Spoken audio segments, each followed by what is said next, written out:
magaalada Tog-Wajaale waa magaalo ganacsiyeed ku taala xuduudda u dhaxaysa Somaliland iyo Ethiopia waana suuqa ugu ballaaran ee lagu kala iibsado alaabta ka soo degta dekada berbere ee Somaliland isla markaasina waa magaalo lafdhabar u ah ganacsiga Somaliland iyo guud ahaan geeska Afrika iyadoo taasina sababtay in magaalo ganacsiyeedda Tog-Wajaale laga isticmaalo saddex lacagayo sida lacagta Mareykanka ee dollarka lacagta wadaniga ee Somaliland Shilling iyo sidoo kale lacagta Ethiopia ee loo yaqaano birta haddaba iyadoo taasi jirto ayaa dadweynaha ku dhaqan magaalo ganacsiyeedda Tog-Wajaale oo maanta la hadlay warbaahinta SBC ayaa cabasho ka muujiyay lacagta wadaniga ee Somaliland Shillingka taasi oo ay sheegeen in ay caqabado ku noqotay kadib markii magaalada Wajaale aanay lahayn bangi ay leedahay dawladdu oo lagu kaysado amba laga bedesho lacagta wadaniga ee Somaliland Wajaale saddex waxa laga isticmaalaa saddex lacagayo lacagta ugu qiimo badan lacagteesa ugu qiimo hooseysa lacagta ugu qiimo hooseysa wala lacagta Jamhuuriyadda Somaliland oo shaqaynaysa madaxweynuhu laanta in la qaato la hirgeliyo ay shaqayso ugu tala galay marka waxaan dawladda ka codsanaa inaan meel lacagta kala baxna laantii in loo sameeyo oo annaguna aanu geyno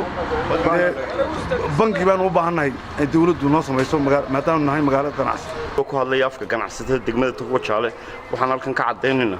in aanu lacagtii elektronic ahayd ee Somaliland tahay aanu u laanahay meel aanu ka sarifo in wasaaradda maaliyadda ama customkina uu diiday inuu naga qaato wax naga cashuuro dawladdii hoose ay diiday magaaladiina lacagtii ugu badnayd dadku wax ku iibsanayeen iyada noqotay moobilada iyadoo elektronic ka buuxda meel aanu geelino waan laanahay marka wasiirka maaliyadda agaasimaha in bangiyada maamulaha in bangiyada cidoo kasto ay khusayso waxaan ku codsanaynaa in arintaasi wax nagala qabto oo ay dawladdu in wax nagala qabato maadaama aan weyne meel alaali meel aan ka sarifano wasaaradda maaliyadda diidono cashuurila imka lacagtan wax ku cashuurno maalin walba hargeysa laga soo qaadaa iyadoo electronic intaan halkan ka dirno taa waxaan ku codsanaynaa in bangiga dhaxana oo berigi horena dawladdu way noo dhagax dhigtay dhagax dhigiisi 2 sanadood biimka dhagax dhigay magaaladana waa magaalo ganacsi waa magaalo dadku aad wax ugu kala iibsado waxa ka mid tahay magaalooyinka ugu waaweyn ee electronic aad uga shaqeeyo haddana waxaan leenahay meel aan ka qaadano marka maamulaha bangiga dhexe waxaan ku codsanaynaa inuu si dhaqsaa magaaladan Wajaale bangiga uga dhagax dhigo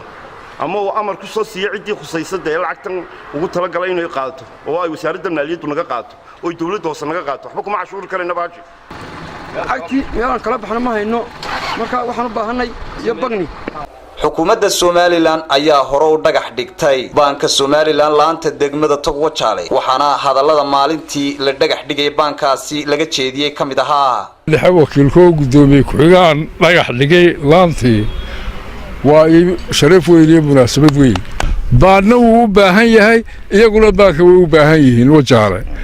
waa taa la dhagax dhigay waxaa la idinku bishaaraynayaa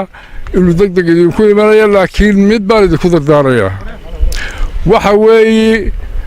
qiimaynta shilinkaaga iyo lacagtaadu waa muhiim dhaqaalahana waa ka badh